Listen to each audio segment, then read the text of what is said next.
Assalamualaikum warahmatullahi wabarakatuh.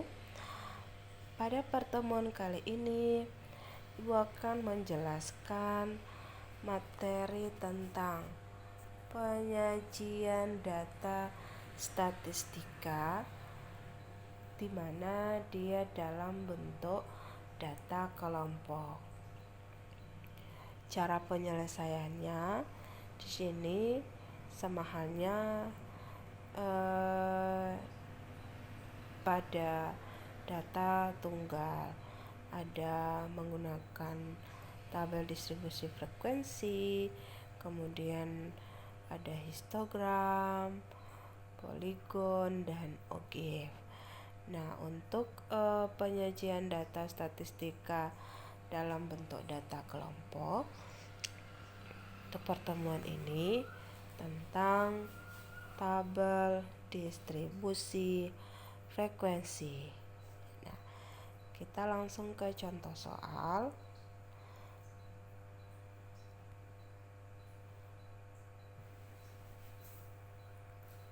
Ya, contohnya di sini ada data. Nah, data di sini biasanya data tersebut diacak.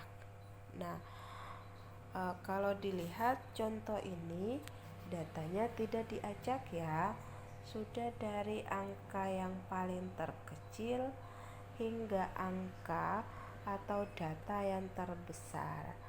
Nah, kalau misalnya ketemu soal yang datanya itu diacak, maka langkah pertama kalian harus menyusun data dari angka yang terkecil sampai angka terbesar.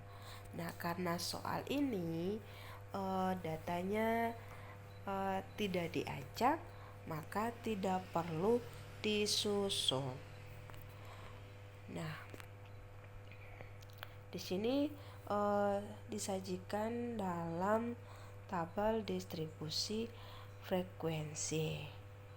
Oke.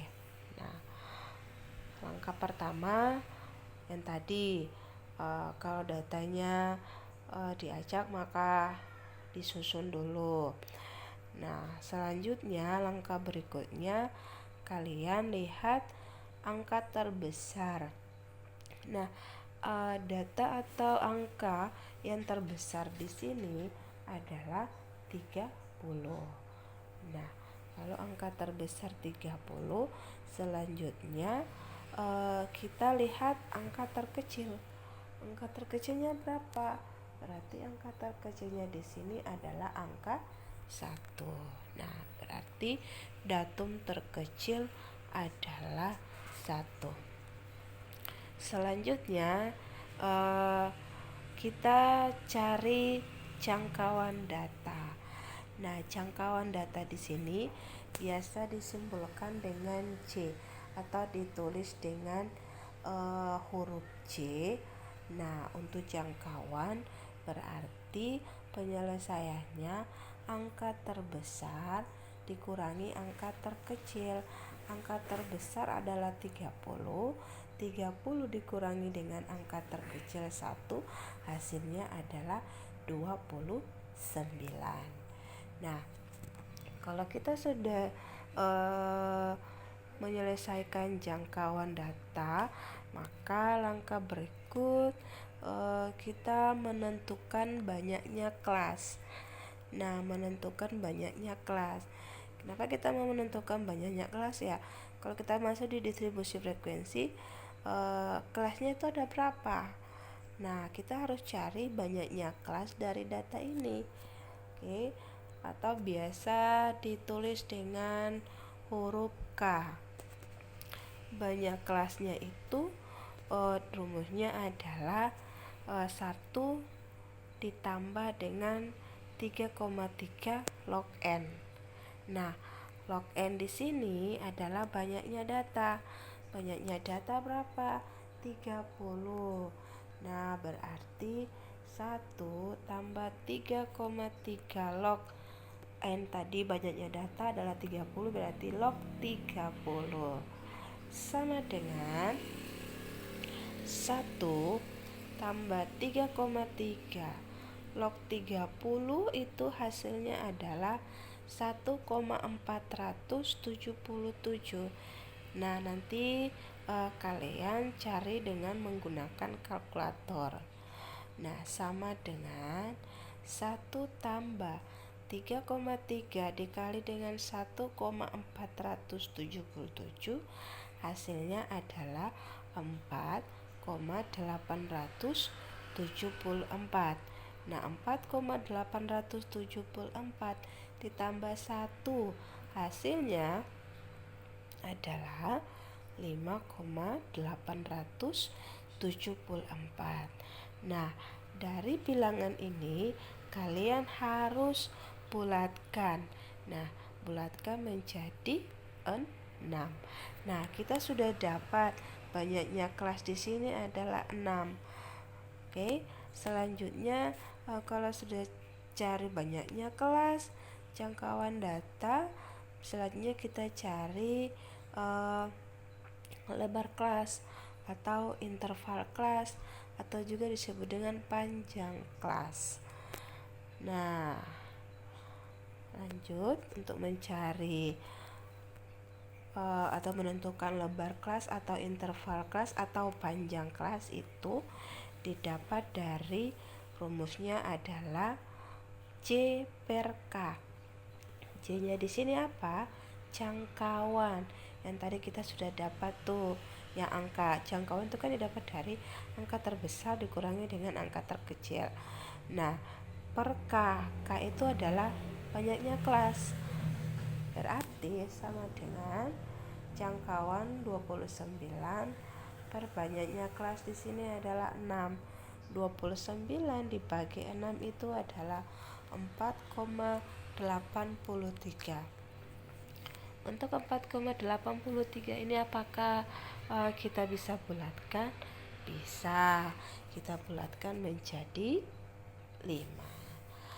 Nah, berarti untuk lebar kelas atau interval kelas atau juga panjang kelas itu adalah 5. Nah, tadi kita dapat banyaknya kelas berapa?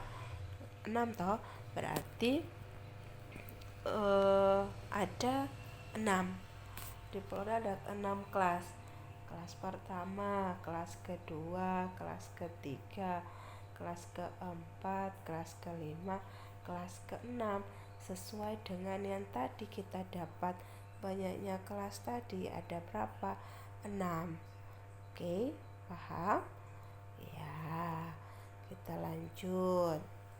Nah, untuk melihat kelas pertamanya itu kedua, ketiga, keempat, kelima, keenam, untuk kita mau mengisi nilainya di sini berapa?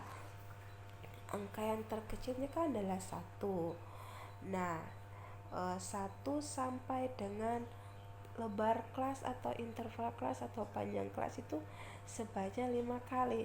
Berarti kita hitungnya dia tuh sampai 5 kali. Hitungnya tuh mulai dari 1. Berarti 1 sampai 5 ya. 1, 2, 3, 4, 5. Berarti 1 sampai 5. Nah, kalau untuk kelas kedua habis 5 kan 6. Nah, 6 ini sampai berapa? Nah, hitung juga sampai kayak lebar kelas tadi sampai 5 kali. Yang ini sampai 5 kali. Berarti 6, 7, 8, 9, 10. Sampai 5 kan? 10 berarti 6 sampai 10. Terus kita lanjut ke kelas ketiga. Habis 10 kan 11 toh. Berarti 11 sampai 15. Nah, habis 15 16, 16 sampai 20. Terus 21 sampai 25. Selanjutnya 26 sampai 30. Sampai pada angka 5. Lebar kelasnya itu sampai dengan 5. Oke, sampai sini paham? Kalau kita sudah mendapatkan ini, kita kasih masuk ke dalam tabel distribusi frekuensi. Nah, untuk ada di sini ada nilai, terus kemudian frekuensi. Nah, di sini 1 sampai 5. 1 sampai 5 ini frekuensinya ada berapa? 3. Tiganya ini kita lihat dari mana? Nah, kembali lagi. Nah, kembali. Oke. 1 sampai 5 berarti ada frekuensinya 3. Kita kembali ke data tadi. Nah, data tadi kan di sini 1 batasnya sampai di 5. Berarti angkanya ada 1, 2, 3. Berarti frekuensinya adalah 3. Oke. Kemudian nilai dari 6 sampai 10. Berarti batasnya dari batas bawahnya 6 sampai batas atas 10. Nah, berarti ada berapa angka? 1, 2, 3, 4, 5. 11 masuk? Tidak, karena dia batasnya sampai di angka 10. Berarti frekuensinya 5. Oke. Terus 11 sampai 15. 11 sampai 15 itu frekuensinya 8. Coba kita buktikan 8 atau tidak. 11 sampai 15. Kita hitung ya. 1, 2, 3, 4, 5, 6, 7, 8. Ya kan?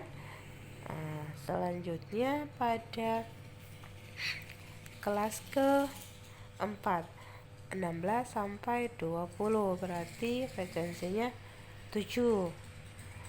Kita kembali ke data lagi. 1, 2, 3, 4, 5, 6, 7. Ya kan?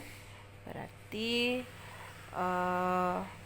kelas ke-4 frekuensinya adalah 7. Selanjutnya untuk kelas ke-5 dari 21 sampai 25 frekuensinya 5. Dan kelas ke-6 26 sampai 30 frekuensinya 2. Berarti kalau dihitung jumlah frekuensinya itu totalnya adalah 30. Apakah sama betul dengan data ini atau tidak? Betul, datanya kan adalah 30. Nah, itu cara untuk menyelesaikan dengan menggunakan data kelompok dalam bentuk tabel distribusi frekuensi. Nah, sampai situ sudah bisa dipahami ya. Oke. Wassalamualaikum warahmatullahi wabarakatuh.